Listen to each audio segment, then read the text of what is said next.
Temporary Employment by ReadWorks. What I speak is the truth, the whole truth, and nothing but the truth. You can believe what you'd like. I was working at a restaurant, a regular Italian restaurant, nothing too fancy. They hired me as a busboy, and I intended to work my way up. I had just set out on my own, and I was full of plans, big plans, plans that all ended up in the same place, a swimming pool full of money, metaphorically speaking, of course. They had me doing all kinds of work, none of it pretty. There were the standard busboy duties, clearing plates off tables, taking out the trash, and hauling the dirty dishes back to be washed. But I think they noticed my zeal and desire to please and decided to take advantage of it. Because whenever a job popped up that was too difficult, too boring, too gross, or just plain beneath the other employees, well, they gave it to me.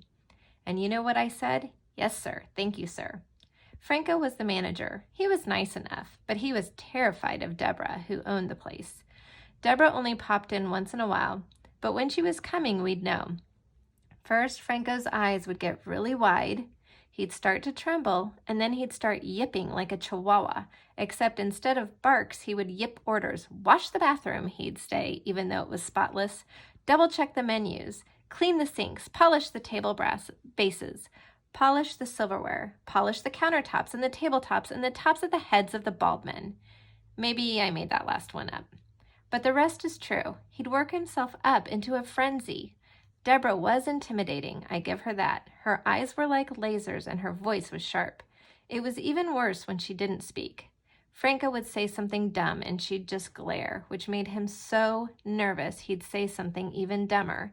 And the situation would continue like this until she spun around on her heels and strode through the double doors, pushing both open at once like some frontier desperado.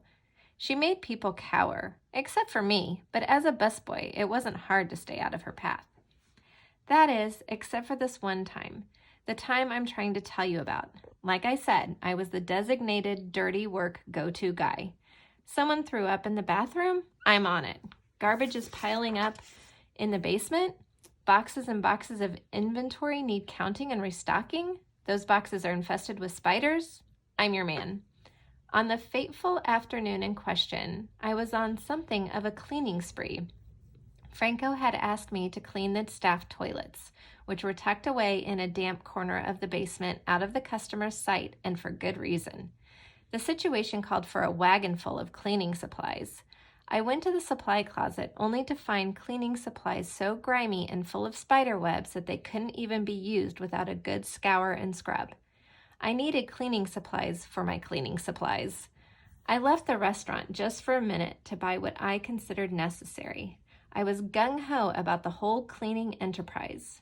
I was ready to give that basement the makeover of its long and foul-smelling life. Was I overly enthusiastic? Was I overly passionate?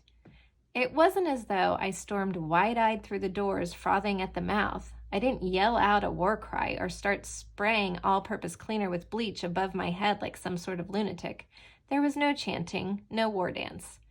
I filled a shopping cart with cleaning supplies. Thinking the lunch hour was over, I used that shopping cart to barrel through the doors, and that shopping cart crashed into someone eating lunch, and that person, seated with her back to me, whose face I couldn't see until she rose from the carpeted floor with penne alla vodka in her lap and a nightmare from the depths of the inferno in her eyes, was Deborah.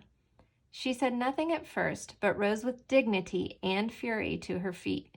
She didn't wipe the pasta from her blouse, but let it fall of its own accord. It did, with a splatter.